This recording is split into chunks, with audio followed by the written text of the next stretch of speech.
Kenapa akal kalian mati? Karena itu tadi di dalam pengajaran Paulus, Paulus mematikan akal manusia.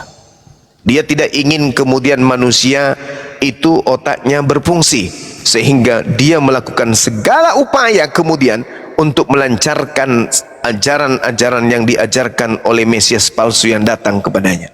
Kita lihat apa pengakuan dia di dalam kitabmu sendiri.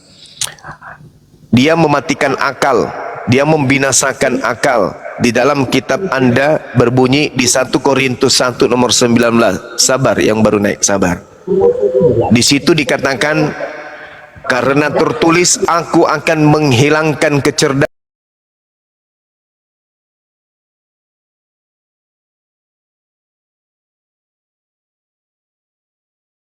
cerdas akan kulenyapkan. Itu tertulis di dalam 1 Korintus 1 nomor 19. Ini Paulus berbicara, tentu yang mempengaruhinya untuk berbicara itu adalah makhluk yang datang yang mengaku Yesus itu. Saya ulang, 1 Korintus 1 nomor 19.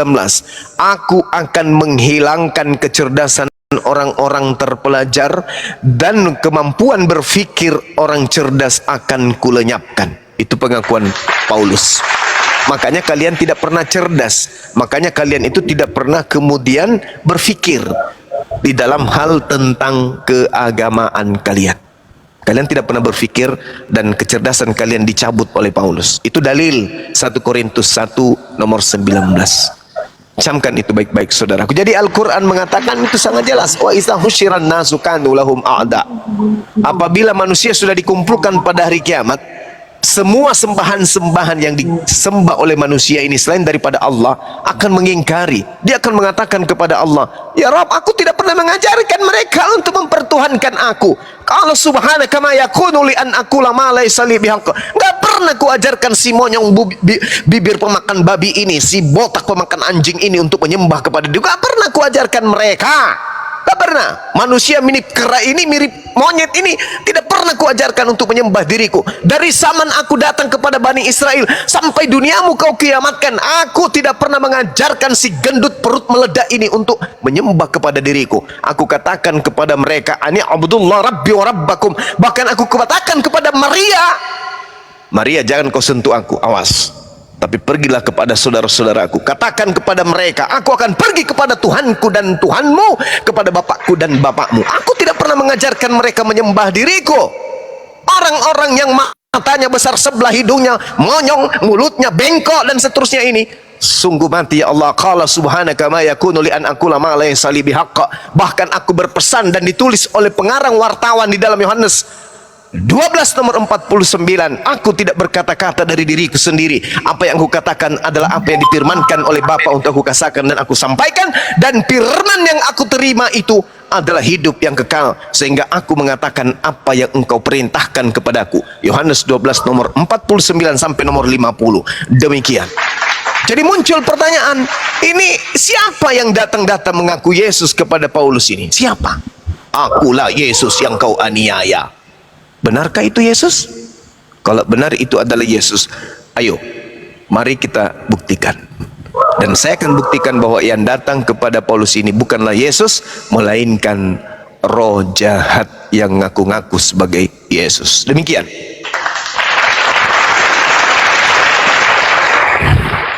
Bang Kris Walujan, selamat siang, monitor. Selamat siang.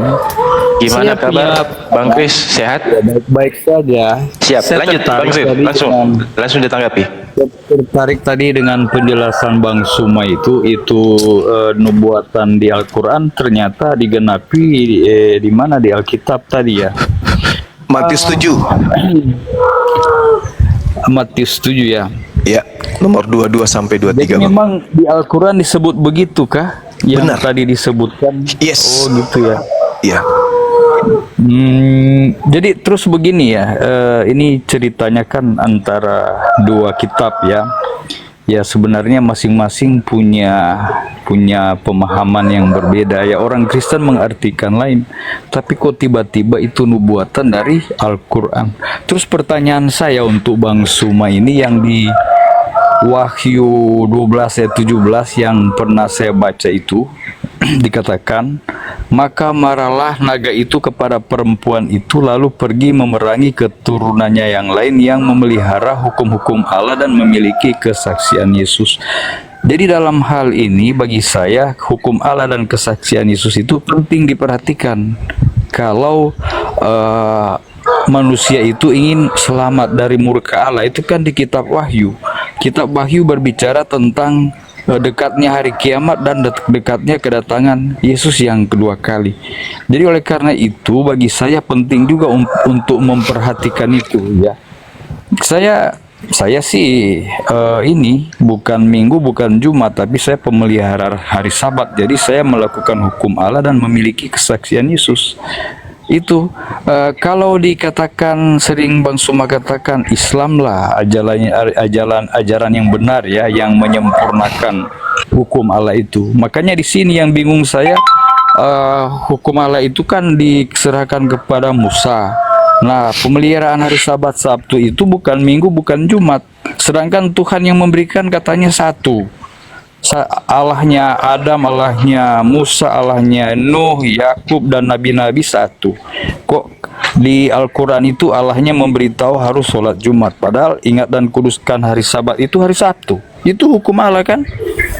Gimana Pak Bang Suma itu dengan hukum Allah dan kesaksian Yesus itu? Oke, baik. Terima kasih ya.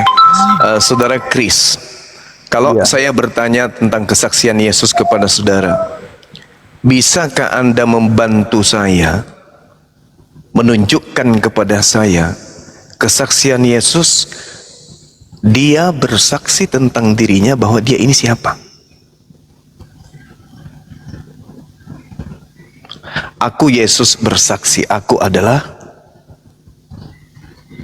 ini dulu. Karena Anda membawa kesaksian, bukan? Kalau Nabi Muhammad bersaksi dia adalah Nabi wa Rasulullah. Yesus bersaksi, tentu ada pengakuannya di Bible. Aku Yesus bersaksi, aku adalah. Coba bantu saya. Kalau Anda nggak tahu, saya akan memberitahukan.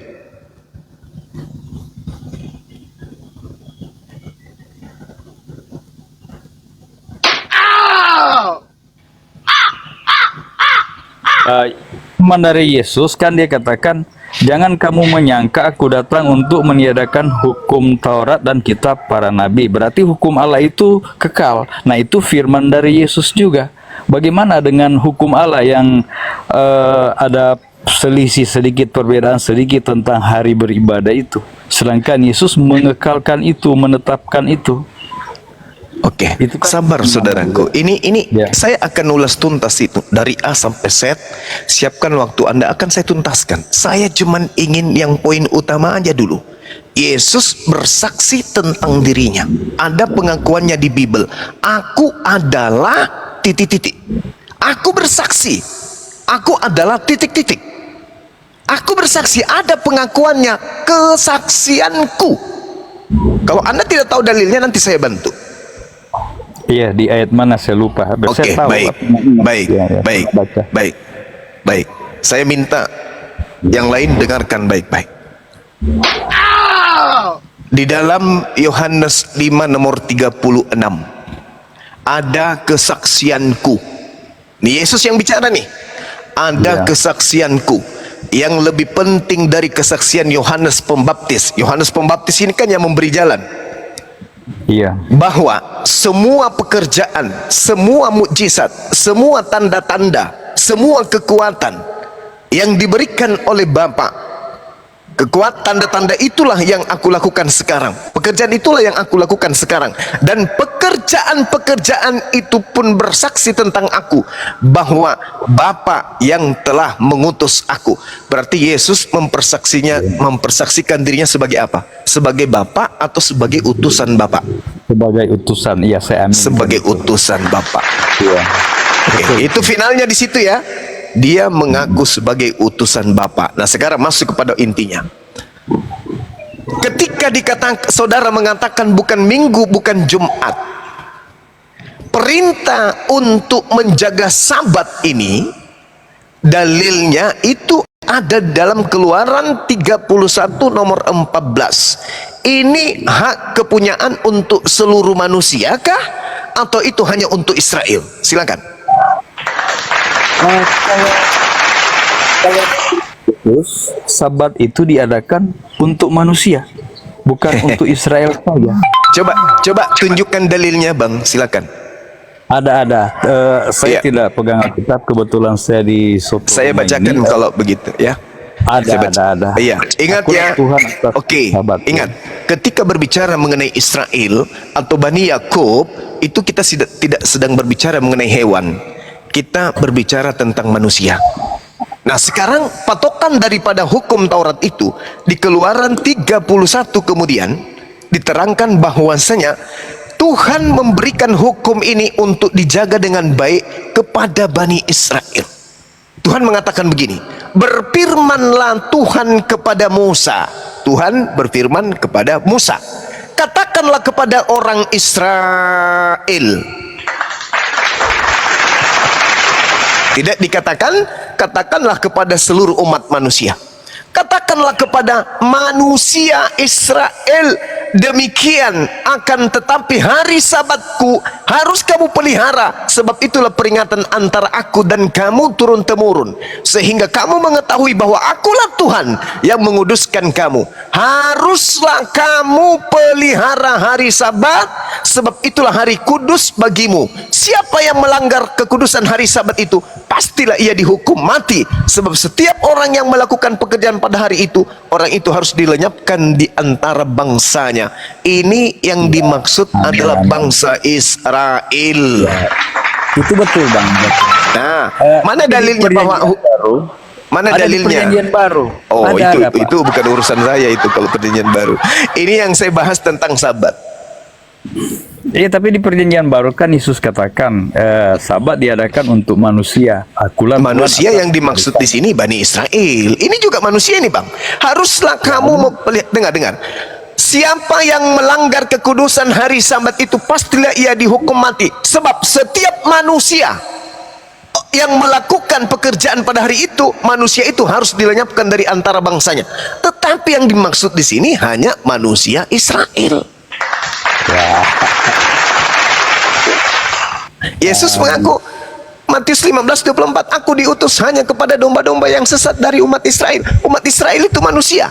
Jangan ketika ada yang mengatakan setiap manusia, wah tiba-tiba Anda lewat naik sepeda, weng, setiap manusia, aku juga dong. Oh, tunggu dulu. Itu manusia yang dimaksud adalah Bani Israel saja. Ya, tapi kan, sebenarnya begitu untuk Bani Israel Yesus diutus, tetapi karena mereka menolak dia, akhirnya dibuka kesempatan untuk orang-orang di luar Israel. Kan ada di Kisah Para Rasul itu nubuat tentang di kitab Yesaya itu yang menyebut bahwa akan diselamatkan itu sisa-sisa dari Bani Israel. Tetapi Paulus menulis bahwa itu juga karena mereka telah menyangkal, Paulus mengingat nubuatan itu, sehingga kepada bangsa-bangsa lain juga turut diberitakan itu tentang siapa itu Yesus. Ada, Pak, ada. Gak bisa. Ada. Iya, kalau diberitakan ke bangsa lain tentang Yesus, diberitakan bahwa ada orang bernama Yesus datang sebagai nabi untuk Bani Israel. Itu betul. Harus diajarkan. Semua harus diajarkan. Woi manusia, ketahuilah oleh kalian, pencipta alam semesta telah mengutus seorang nabi bernama Yesus untuk Bani Israel. Udah, selesai. Itu aja. Tetapi dia hanya untuk Bani Israel. Coba Anda lihat Ulangan 33 nomor 4. Apa yang dikatakan di sana? Hukum Taurat adalah hukum hak milik kepunyaan Bani Yakub. Ente, saya bukan Bani Yakub. Kalau kita masuk ke sana, berarti kita nyusup. Berarti kita adalah serigala yang nyamar-nyamar seperti domba. Terkait dengan hukum Sabat, saya bacakan ayatnya dalam Al-Quran. Bismillahirrahmanirrahim. Wa musaddiqan lima baina yadayhi minat Torah wa liuhilla lakum ba'dal latina hurrima alaikum wa ji'tukum bi ayatin min rabbikum fattaqullaha wa ati'un. Nabi Isa mengatakan terkait dengan hukum Taurat, aku datang membenarkan itu, tetapi aku menghalalkan sebagian yang telah diharamkan oleh Tuhan kepadamu dalam Taurat. Jadi Isa alaihissalam datang kepada Bani Israel untuk menghalalkan sebagian yang pernah diharamkan Tuhan melalui hukum Nabi Musa. Anda percaya itu? Tapi bicara haram itu bukan hari Sabatnya kan? Hari Sabatnya, Bang. Anda mau bukti? Anda mau bukti? Masa Sabat diharamkan? Diharamkan melakukan perbuatan di hari Sabat apapun itu, bahkan Tuhan mengancam membunuh. Kalau bekerja hari Sabat itu yang diharamkan, tapi tidak merubah perbaktian hari Sabat dari hari Sabtu ke hari yang lain. Jadi yang diharamkan itu yang iya, betul, bukan hari Sabat yang diharamkan. Yang diharamkan adalah melakukan perbuatan di hari Sabat, itu haram, betul? Iya. Oke. Mau ndak Anda saya buktikan bahwa apa yang dikatakan Al-Qur'an wa musaddiqal lima baina yaday mit Taurah wa li uhilla lakum ba'dal ladzi hurrima alaikum. Mau ndak aku buktikan bahwa Yesus menghalalkan perbuatan di hari Sabat? Mau? Ya. Mau, Bang? Gimana? Al-Quran mengatakan Nabi Isa datang di tengah-tengah Bani Israel menghalalkan melakukan perbuatan pekerjaan di hari Sabat. Mau? Mau Tidak bisa, tidak boleh, Tuhan larang kan. Sedangkan masak aja tidak boleh pada hari Sabat. Mau saya Jadi buktikan? Hari Jumat sudah dipersiapkan makanannya. Mau saya buktikan? Di mana di Alkitab apa Al-Quran? Di kitab Anda, Long. Nah, Oke, saya buktikan ya. Teman-teman yang mau belajar materi ini silakan. Matius 12. Pada hari itu adalah hari Sabat. Yesus berjalan di ladang gandum karena lapar. Murid-muridnya memetik butir gandum dan memakannya. Bukankah memetik gandum itu adalah suatu pekerjaan? Sampai orang-orang Farisi marah. Wahai Yesus, lihat muridmu berbuat sesuatu yang tidak diperbolehkan pada hari Sabat. Artinya Al-Quran menerangkan bahwasanya Nabi Isa atau Yesus datang wali uhilla lakum ba'dallati hurrima alaikum, menghalalkan sebagian yang telah diharamkan untukmu. Artinya kekekalan hukum Taurat itu nantinya akan berubah menjadi hukum syariat Islam. Karena ternyata hukum Taurat itu tidak bisa diberlakukan kemudian untuk seluruh bangsa. Tidak bisa. Hukum Taurat itu hanya untuk Bani Israel. Bani Israel diharamkan melakukan satu pekerjaan apapun pada hari Sabat. Tapi Isa alaihissalam, Yesus datang merubah itu. Perubahan itu muncul kemudian sehingga hari Sabatnya berubah menjadi hari Jumat. Kenapa hari Jumat itu menjadikan Jumat ini adalah untuk seluruh umat manusia? Disebabkan karena hari Jumat ini adalah hari di mana seluruh umat manusia bisa melakukan semua aktivitas, tetapi setelah melakukan sholat Jumat bertebaran ke bumi untuk mencari rezeki. Ya ayyuhalladzina amanu idza nudiya lis-salati min yaumil jumu'ah fas'au ila zikrillah wa zarul bai' dzalikum khairul lakum in kuntum ta'lamun. Wahai orang-orang beriman, Yahudi, Nasrani, siapapun yang telah menjadikan Al-Quran sebagai patokan, apabila telah diseru untuk melakukan sholat pada hari Jumat, maka bersegeralah kamu mengingat Allah dan tinggalkanlah aktivitas apapun itu, termasuk jual beli. Yang demikian itu lebih baik bagimu jika kamu mengetahui. Fa iza qudiyatis sholat fantashiru fil ardh wabtagu min fadlillah wazkurullaha katsiran la'allakum tuflihun. Dan apabila salat telah dilaksanakan, kamu sudah melakukan salat Jumat, maka selanjutnya kata Allah, bertebaranlah kalian di atas muka bumi, carilah rezeki, carilah karunia Allah, dan ingatlah Allah banyak-banyak agar kamu beruntung. Ini hukum yang untuk global, yang tadi itu cuman untuk Bani Israel. Makanya kalau Anda bukan Bani Israel masuk ke sana, Anda kesiangan. Kenapa? Karena hukum itu sudah dirubah, udah ditinggalkan. Sekarang adalah hukum yang berlaku adalah hukum Jumat. Ya, karena orang-orang Yahudi, orang-orang Nasrani diajak untuk ikut kepada hari Jumat. Sementara Anda justru kembali kepada hukum yang sudah dirubah oleh Yesus.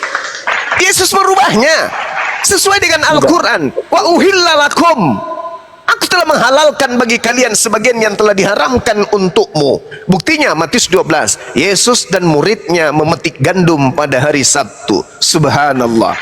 Kebenaran apa lagi yang akan Anda dustakan, saudara? Saya tidak mendustakan, itu kebenaran. Memang benar mereka Betul. itu memetik gandum. Jadi sambil lewat ya karena lapar mereka memetik, tapi itu bukan dalam rangka panen, Pak. Mereka hanya memetik sekedar untuk dicicipi ya, bukan dalam berarti rangka bisa. panen. Berarti menurut Taurat Bukan, bisa. tapi Bisa berbeda metik kalau gandum kita gitu. akan bekerja seperti saya misalnya pada hari Sabat ya, saya Nah, itu lewat di satu tafsir. tempat, ya. Itu Ya, tafsir. tapi itu juga kan mereka bukan kerja, mereka Itu hanya lewat tafsir. dan mengambilnya. Itu Kalau tafsir. mereka bekerja itu panen, Pak.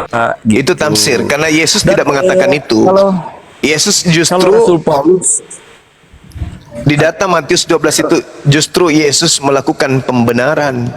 Tidak seperti yang Anda tafsirkan. Yesus melakukan itu bukan pembenaran. berubah.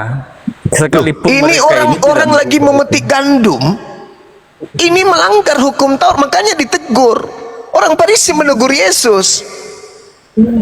Dan Yesus tidak mengatakan, oh ini tidak bekerja, ini hanya memetik doang. Yesus tidak mengatakan itu. Yesus melakukan pembenaran. Tapi dengan itu tidak memindahkan juga Sabtu ke Jumat itu tidak ada. Bagaimana itu bisa perintah Anda begitu di situ. bagaimana Anda bisa mengatakan seperti itu sementara Al-Qur'an saya menarasikan dengan sangat jelas bahwasanya ahli kitab diseru untuk mengikuti Al-Qur'an menuju kepada keselamatan. Jadi di Al-Qur'anmu mengatakan demikian, tapi dengan peristiwa itu kan tidak disebutkan berpindah ke hari Jumat, tidak. Nah, sekarang begini. Dan- Sekarang begini, Yesus mengatakan masih banyak hal yang ingin aku ajarkan kepadamu, tapi kamu belum sanggup untuk menanggungnya. Apa pekerjaan-pekerjaan itu? Apa yang belum sanggup ditanggung oleh orang Yahudi pada masa itu? Kan masih banyak ajaran yang belum diajarkan. Berarti akan ada yang datang setelah dia yang mengajarkan segala unsur aspek hukum tentang tauhid, tentang ibadah, tentang muamalah, dan tentang akhlak. Itu jelas itu. Coba Anda baca Ulangan 33 nomor 2. Ada oknum yang datang membawa 10.000 orang suci yang akan melululantakkan semua hukum-hukum dan menegakkan hukum Tuhan di atas muka bumi kepada bangsa-bangsa. Itu siapa? Siapa yang pernah membawa pasukan 10.000? Musa tidak pernah, Daud tidak pernah, Salomo tidak pernah, Yesus apalagi cuma 11 orang. Lalu siapa yang dinubuatkan dalam Ulangan 33 nomor 2 itu yang menjadi dasar pijakan api apologet Islam Indonesia berdiri? Bangga dong. Siapa hukum yang menyala-nyala di tangan kanannya yang menghanguskan seluruh hukum jahiliyah di atas muka bumi? Itu siapa? Pasukan yang dibawa adalah 10.000. Dan yang dibawa ini adalah orang-orang suci. Artinya orang-orang suci adalah orang-orang yang menjaga kulupnya untuk tidak menempel di nonotnya. Orang-orang yang suci artinya orang-orang yang melakukan sunat. Siapa yang pernah membawa pasukan 10.000 untuk menaklukkan hukum-hukum jahiliyah, yang menghancurkan semua berhala-berhala di Mekah, yang menghancurkan semua persembahan-persembahan dilakukan oleh jahiliyah orang pada masa itu? Itu siapa? Musa? Bukan. Daud? Bukan. Salomo mungkin? Bukan. Yesus apalagi? Ada. Nah, inilah hukum-hukum. Kalau Anda telaten, saudara, baca Yesaya 42 dari nomor 1 sampai terakhir. Anda cari siapa oknum yang bisa duduk di situ. Apakah Yesus atau baginda Rasulullah Muhammad sallallahu alaihi wasallam? Baca aja pelan-pelan. Di Yesaya 48 juga itu bisa dibaca itu. Silakan. Menjadikan hari Sabat, hari kudus Tuhan, hari kenikmatan. Jangan kita Iya. berbicara omong kosong. Iya. Dan Iya. Rasul Paulus ketika Iya. berhadapan dengan pemelihara Sabat dan bukan, dia katakan, ada orang menganggap satu hari lebih penting daripada hari yang lain. Mereka melakukannya untuk Tuhan. Ada yang menganggap semua hari sama. Mereka juga melakukannya untuk Tuhan. Tapi ditekankannya begini, hari ketujuh bagi umat Allah. Nah, makanya disebut umat Allah ketika kita memelihara hari Sabat hari ketujuh itu. Saudara. Gelar yang diberikan kepada mereka adalah umat Allah karena Ya, mereka sekarang melihara hari Sabat. sekarang yang dimaksud umat Allah itu siapa? Umat Allah ya yang mengikuti salah Anda. peraturan hukum Tuhan Salah, dan pengikut salah. Kristus. Salah. Yang dimaksud Ya, hukum Tuhan, hukum Allah. yang dimaksud umat Allah Elohim itu adalah Bani Israel. Jangan Anda masuk ke dalam, Anda tidak termasuk di situ. Tolong Tapi Rasul tunjuk. Paulus berbicara kepada orang Roma dan orang-orang Yahudi. Ini Paulus ini punya masalah besar ini. Paulus, dia terdakwa yang sangat luar biasa. Makhluk yang datang mengaku Yesus kepada dirinya itu belum terselesaikan sampai saat ini. Jadi jangan Anda bawa Paulus dulu. Paulus lagi duduk di kursi pesakitan. Kita masuk ke dalam perjanjian lama aja dulu, membahas tentang Advent, membahas tentang hukum Taurat yang datang kepada Bani Israel. Di dalam Yeremia 31 nomor 31 sampai 33, Tuhan mengatakan, aku akan melakukan perjanjian baruku dengan Bani Israel dan Bani Yehuda, yaitu aku akan memasukkan hukum Taurat ke dalam batin setiap mereka. Sekarang pertanyaan saya, orang-orang Advent ini Bani Yehuda atau Bani Israel atau Bani apa? Ya, kalau Nabi Daud kan dia nabi semua umat. Jadi apa yang disampaikannya begini, aku menuliskan hukummu dalam hatiku, hukummu ada dalam dadaku.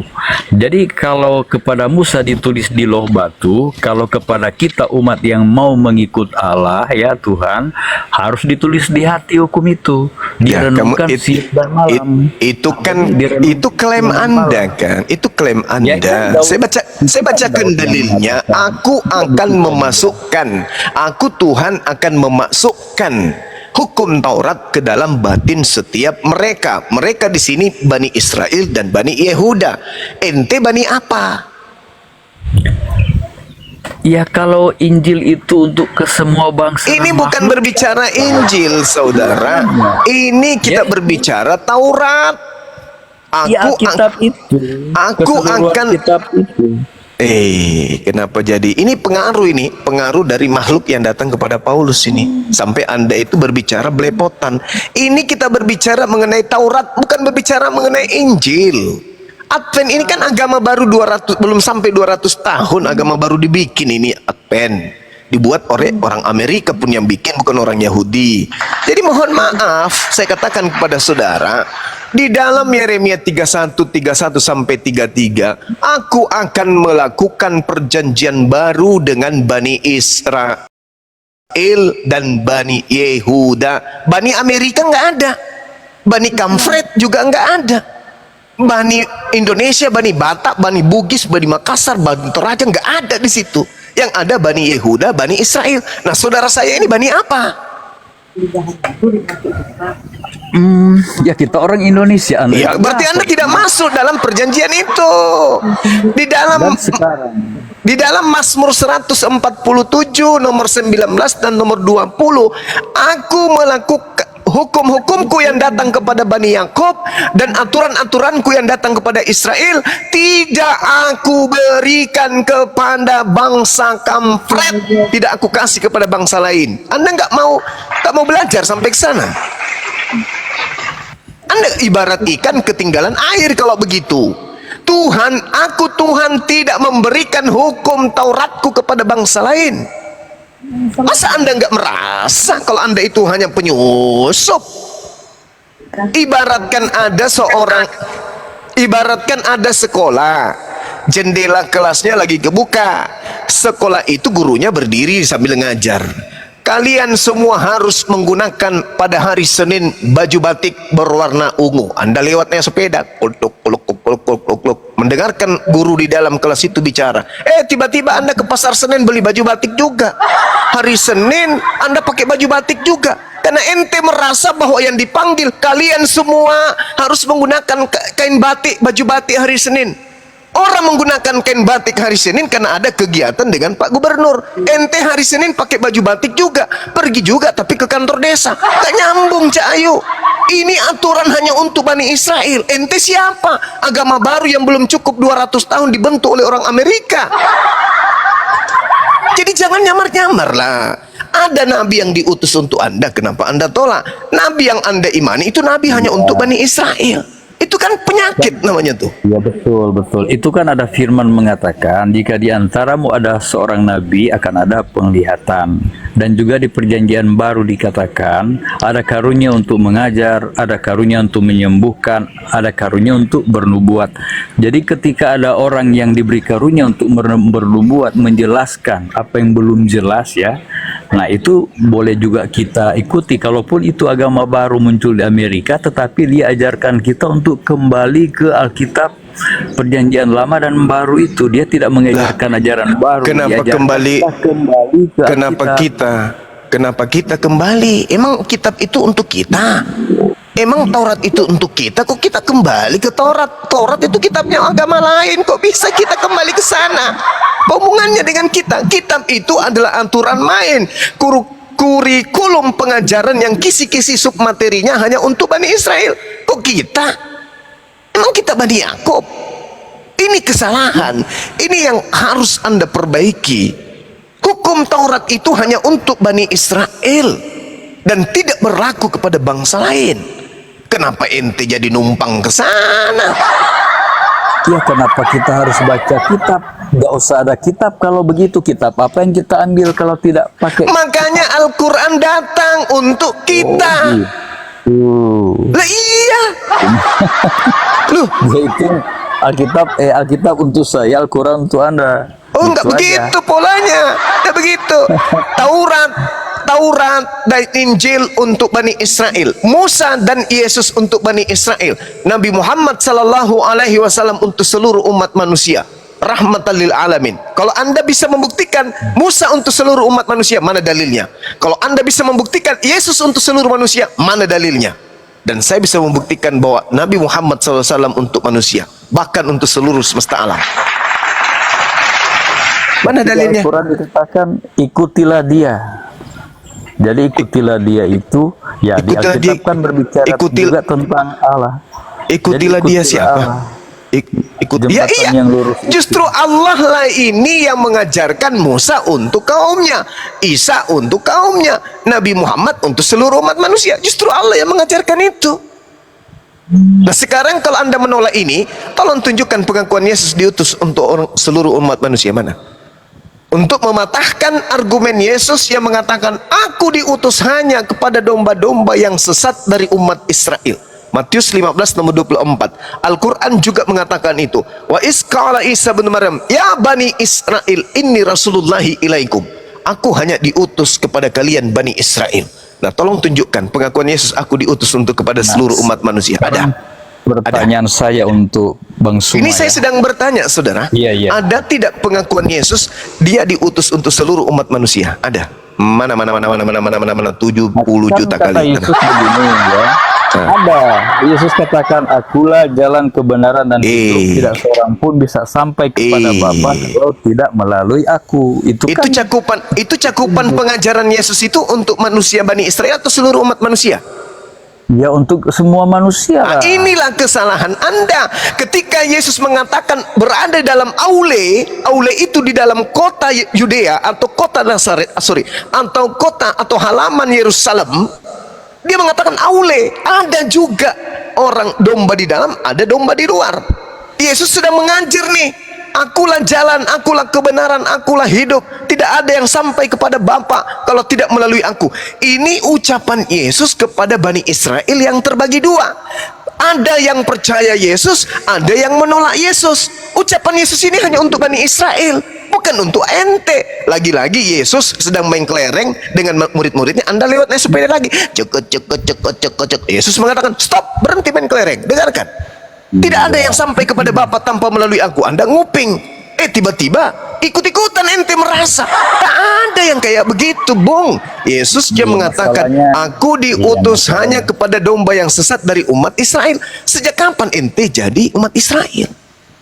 Jadi begini Bang Suma, kan dia diutus untuk Israel yang di rantau itu, yang sisa itu. Sedangkan saya sedang bersama-sama di seluruh dunia ini. Kita ini jumlahnya hampir 40.000. Dan orang Israel yang bersama-sama dengan kami tidak mengajarkan kami untuk ke Israel lagi, karena mereka katakan Israel yang di Yerusalem yang diperebutkan sekarang hanya duplikat dari aslinya.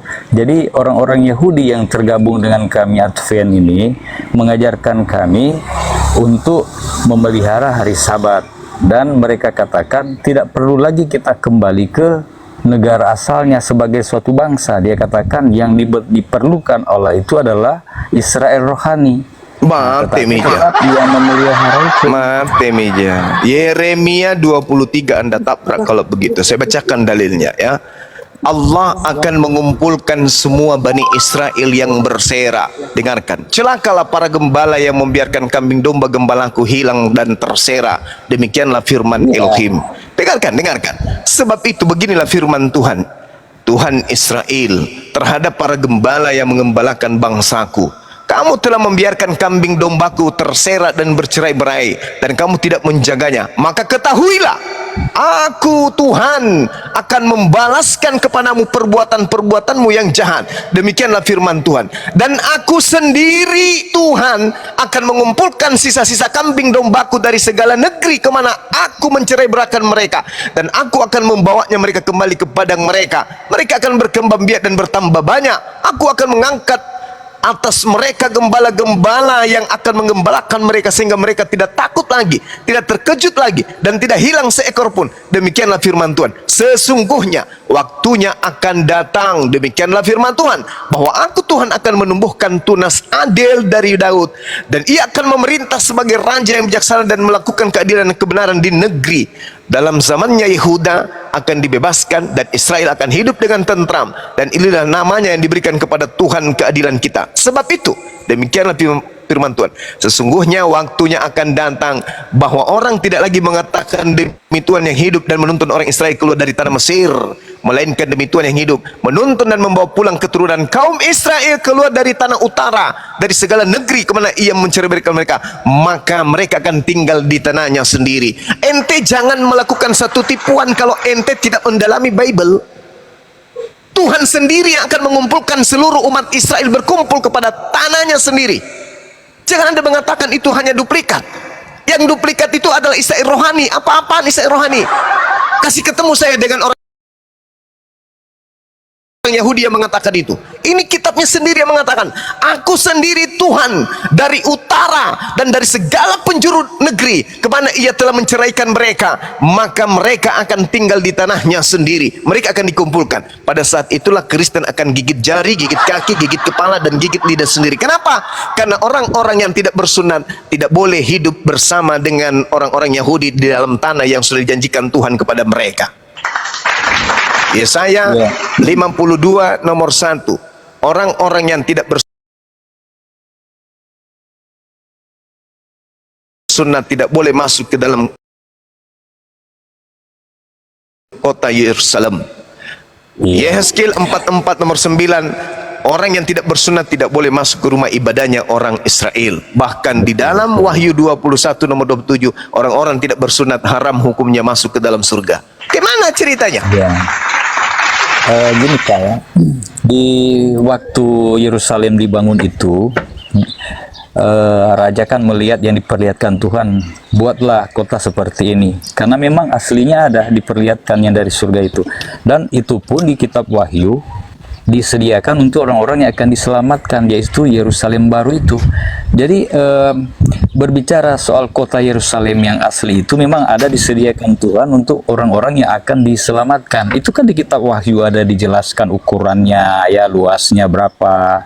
Karena bukan lagi berbicara Israel yang akan musnah nanti pada hari kiamat. Ini berbicara Yerusalem, ya, kota Yerusalem yang akan ditinggali oleh orang-orang yang akan diselamatkan. Bukan kota Yerusalem yang diperebutkan sekarang. Itu hanya Yerusalem di dunia, ya. Tetapi yang aslinya Tuhan sediakan untuk mereka yang akan diselamatkan. Baca kitab Wahyu itu seperti apa Yerusalem. Wahyu itu apa? Itu kitab mimpi, Bang. Dan Yesus tidak pernah datang ke sana. Inilah semua yang dikatakan oleh Yesus. Aku akan pergi, dan yang datang setelahku adalah seorang manusia penghibur. Jadi yang datang kepada Markus di Pulau Patmos itu bukan Yesus. Pahamilah itu dulu. Itu berat itu. Paulus dan in the gang masih di kursi pesakitan. Ini kita berbicara dulu tentang Bani Israel, Taurat dan pengikut-pengikutnya. Apa yang saya terangkan di Yeremia 23, belum saya masuk ke Yeremia 50, belum lagi masuk saya ke dalam Yeremia 17 dan seterusnya. Belum saya masuk ke dalam Yeremia 9, membahas tentang bagaimana Tuhan memperlakukan kemudian Bani Israel. Ente, ana, bukan orang Israel. Tapi bedanya antara saya dengan saudara ngaku-ngaku Israel. Saya tidak.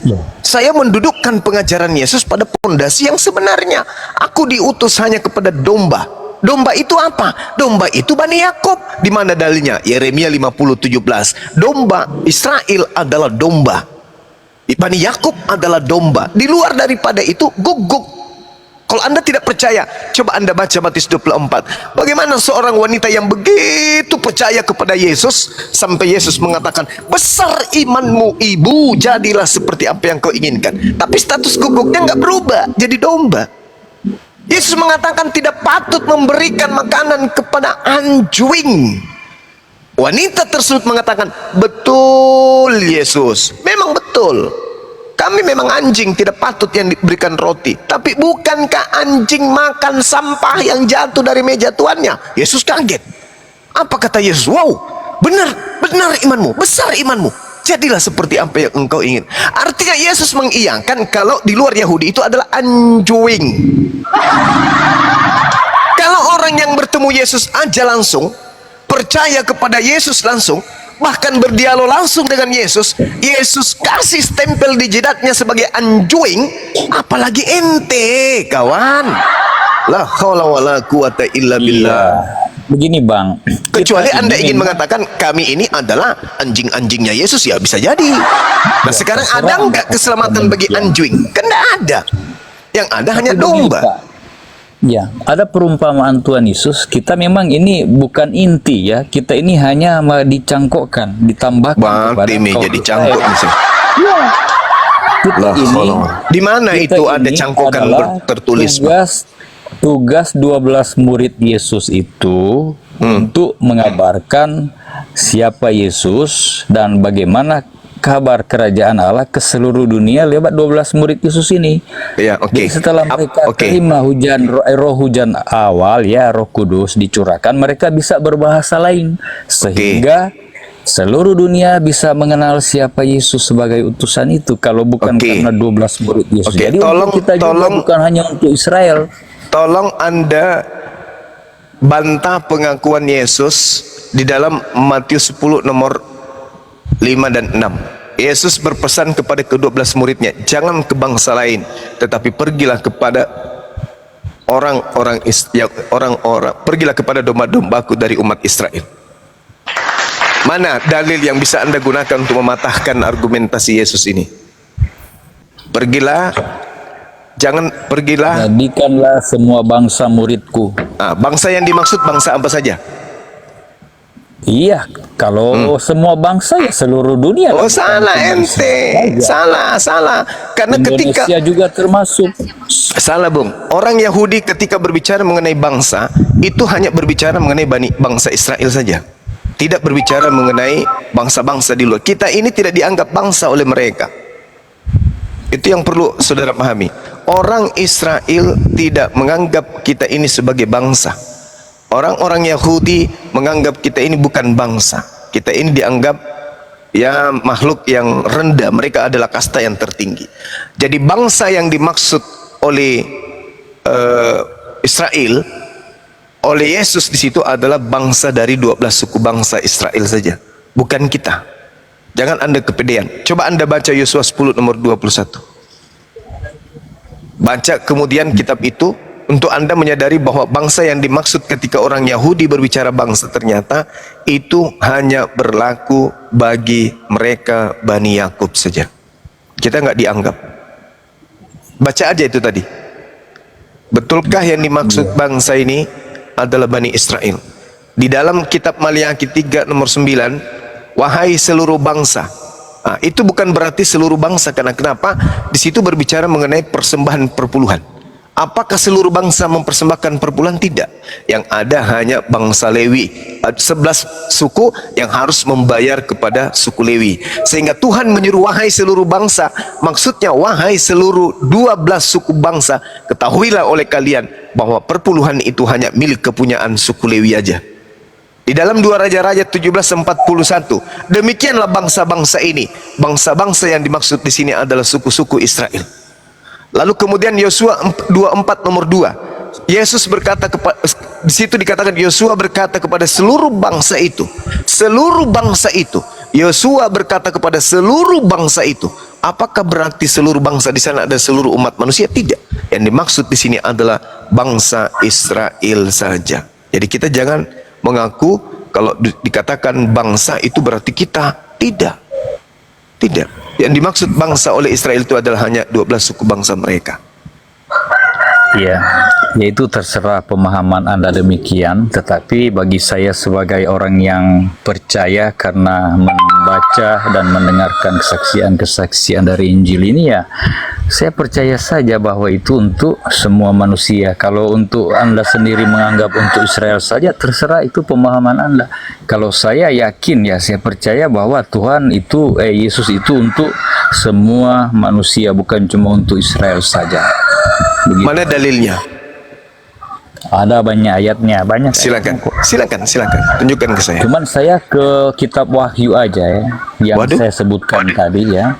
Ada juga disebut di kitab Yesus Wahyu. itu, Yang penting di sini ialah ketekunan orang-orang kudus yang memelihara hukum Allah dan memiliki kesaksian Yesus. Jadi artinya ya apa yang difirmankan dari bibir Yesus itu yang kita lakukan, kita percaya. Dari bibir Yesus atau dari bibir Markus? Jangan Anda sama-samakan.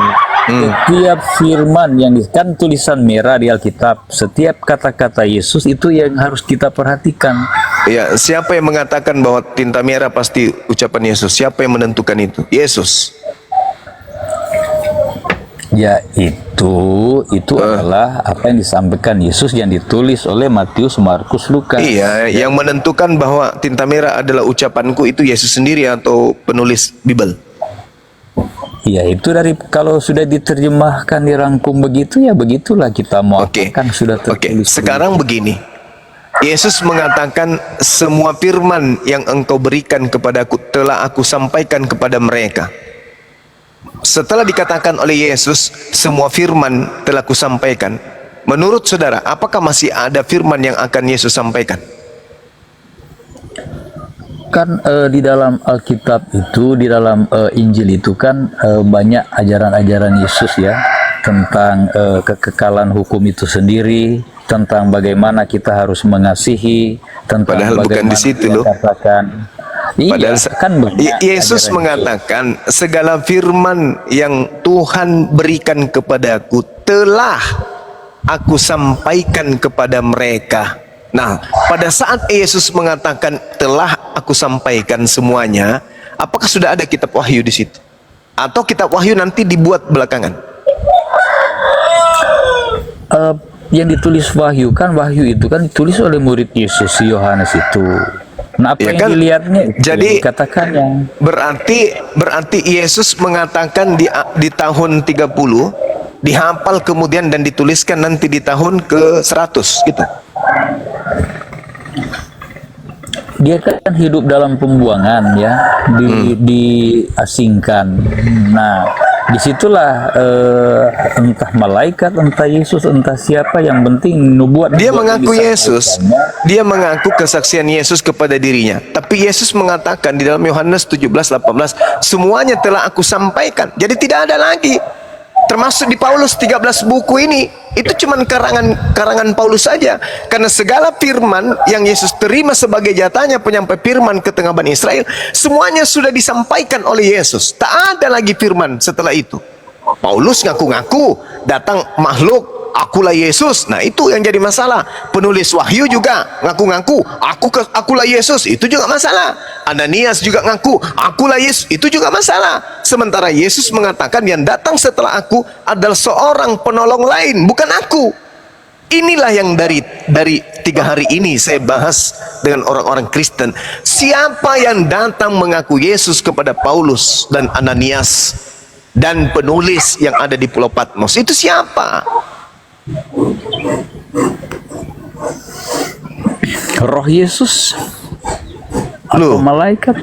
Loh, kalau roh Yesus berarti Yesus pembohong. Karena Yesus mengatakan yang datang setelah aku adalah seorang penolong lain. Seorang itu manusia, manusia penolong Kalau itu lain. roh kebenaran.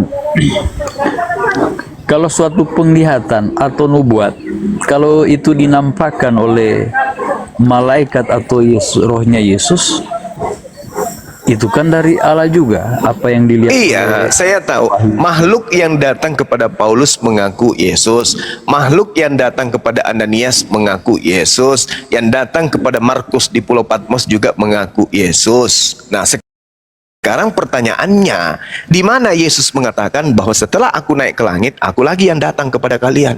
Di mana Yesus katakan itu? Bukankah Yesus kalau berbicara nubuat atau penglihatan, memang bukan Tuhan lagi yang turun langsung. Kan dia bisa menyuruh malaikat sampaikan dalam bentuk penglihatan. ini yang datang mengaku Yesus, Bung, bukan mengaku malaikat. Dia mengaku Yesus.